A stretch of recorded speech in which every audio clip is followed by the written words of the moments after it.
자, 오늘은 갈라디아서 5장 16절에서 26절입니다. 우리가 믿음으로 매 순간을 살아가는 이 삶이 그렇게 녹록지는 않습니다. 그래서 우리가 살아가는 동안 희로, 애락, 기쁨, 슬픔 여러 가지 것들이 겹해서 있겠지만 매 순간순간마다 성령님의 동행하심, 또 성령님과 함께 하시는 믿음의 삶이 우리에게 필요한 것입니다. 갈라디아서에서 말씀하고자 하는 바울의 메시지는 바로 이런 것입니다. 이제 주님을 뜨겁게 만났던 그들, 그런데 주님이 AD 3년 4년쯤에 부활하시고 승천하셔서 교회가 세워지고 또 그 이후에 믿음의 사람들로 인해 교회가 폭발적으로 확장된 그 뜨거움이 약 한 15년, 6년쯤 지나니 이런 문제가 발생이 됐습니다. 연차로 보면 가장 먼저 쓰여진 교회죠. 여러분, 주님이 승천하신 것을 직접 목도한 사람이 있었어요. 아마 이 교회도 있었을 것이에요. 그런데 신앙에 문제가 생겼습니다. 구원의 확신에 문제도 생기고, 내가 지금 성령님과 함께 동행하는 게 맞아? 내가 크리스찬인가? 또는 이전에 율법을 좀 지키며 살면 되지 않을까? 그런 시대로, 그런 상황으로 많은 사람들이 회개하려는 경향성이 보였어요. 갑자기 바울이 이러면 안 되는데 라는 이야기를 듣고 펜을 잡았죠. 갈라디아 교회 구성원들을 보면요, 유대인 있었고 헬라인이 있었고 또 신분으로 보면 주인도 있었고 종도 있었고 남자 여자 다 있었어요. 갈라디아서 3장 18절에 이런 분들을 언급을 해요. 바울의 의도적인 언급입니다. 여러분들은 유대인, 헬라인, 종, 주인, 자유인, 남자 여자 다 있지 않습니까? 이게 바울의 의도적인 기록이거든요.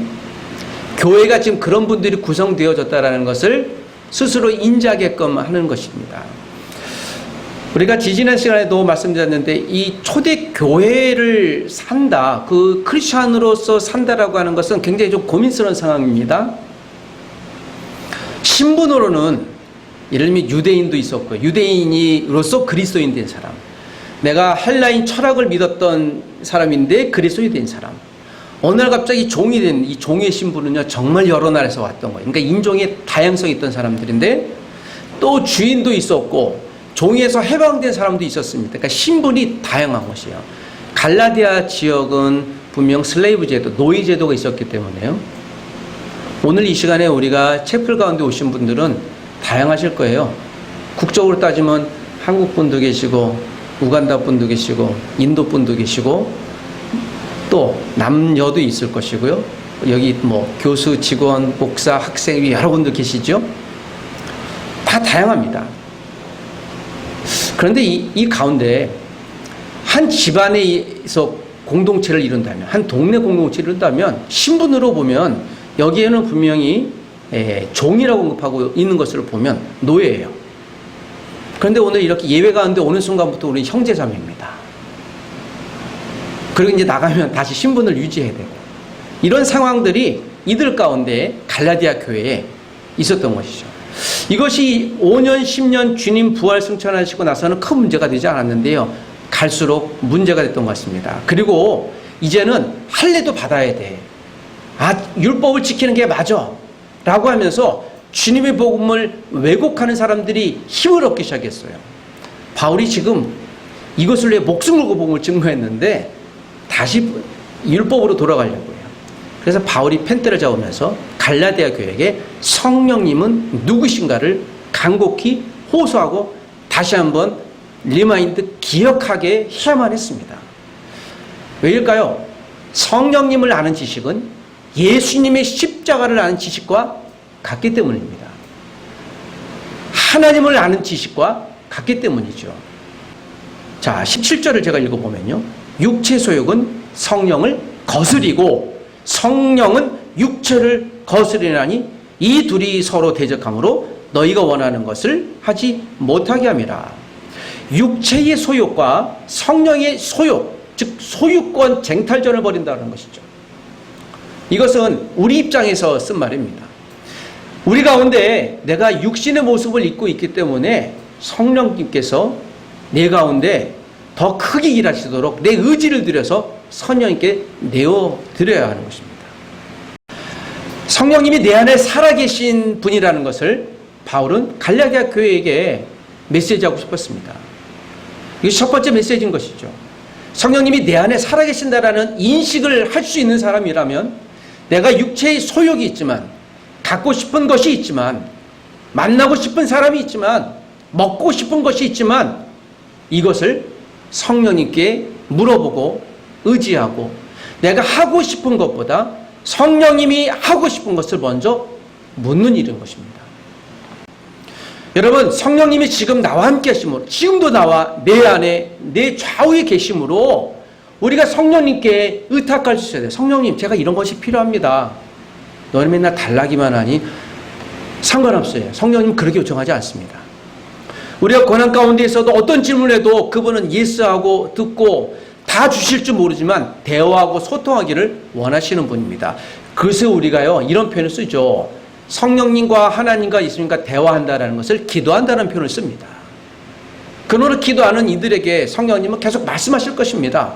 왜일까요? 그분은 살아계시기 때문에 나의 반응과 느낌과 필요로 하는 모든 것들에 대하여 그분은 충분히 공감하시고 듣는 분이시기 때문에 그렇습니다.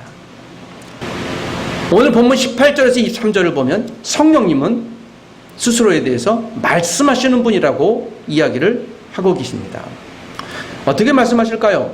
우리가 아까 읽었던 5장 3절에 보면 이런 말씀이 있죠. 성령의 열매는 9가지 소위 열매라고 하죠. 사랑과 희락과 화평과 오래 참음과 자비와 양성과 충성과 온유와 절제니 이 같은 것을 금지할 법이 세상 어디에도 없다라고 얘기를 합니다.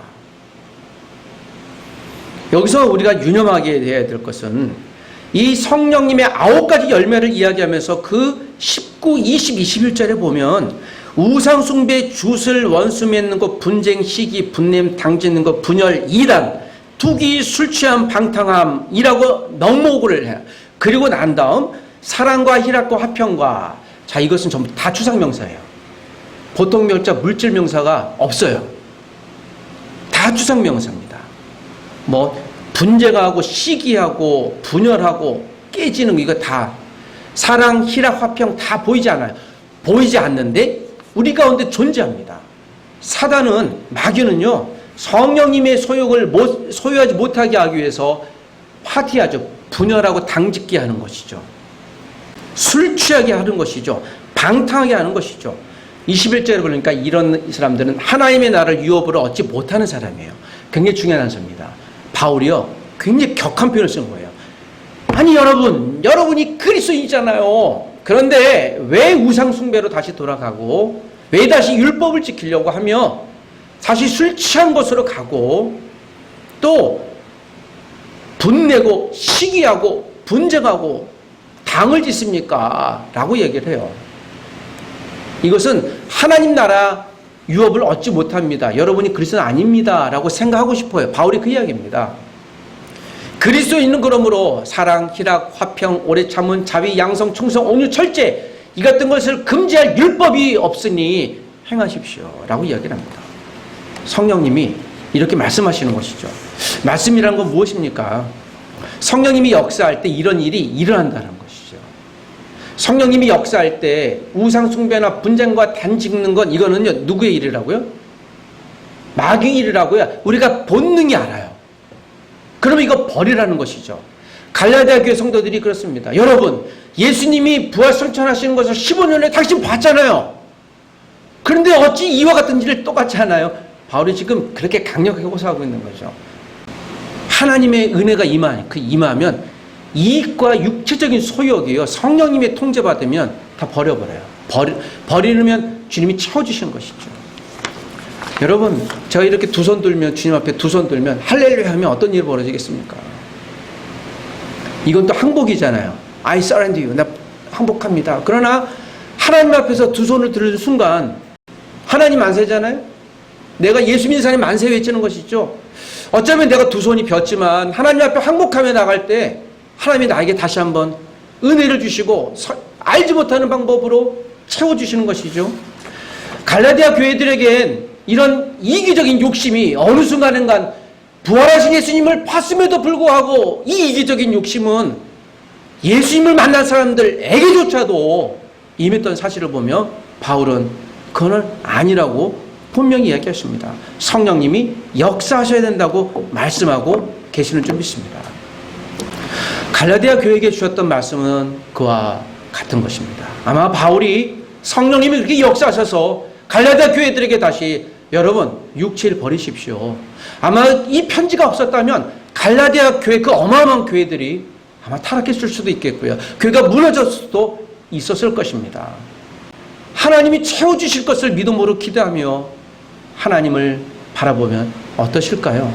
아니 굳이 채움이 있지 않을지라도 내가 주머니가 비어가고 내가 배고픔이 나에게 있지만 하나님이 나를 통해 그녀를 또한 주변의 많은 분들을 도울 수만 있다면 은혜 통로가 될 수 있다면 하나님 나를 사용하여 주옵소서.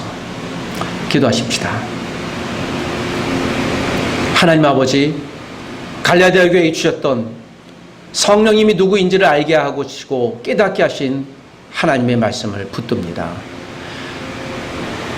코로나 환경으로 인하여 심히 우리가 불편하고 어렵고 답답한 시간을 보낼지라도 성령님의 능력이 제한 없으실 뿐만 아니라 여전히 그 성령님의 능력이 저와 여기 있는 모든 분들, 온 세계에 있는 그리스도인들에게 충만히 임재하신다면 하나님 이 환경 가운데도 예수 믿는 사람들을 계속해서 생산되게 하시고 하나님이여 낙담과 어려움 가운데 있는 분들에게도 하나님의 복음이 증거되게 하실 줄 믿습니다. 우리가 그러한 통로가 되게 하여 주옵소서.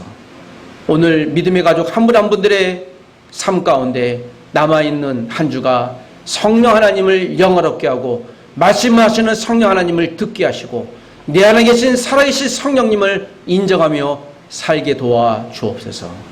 예수님의 이름으로 기도합니다. 아멘.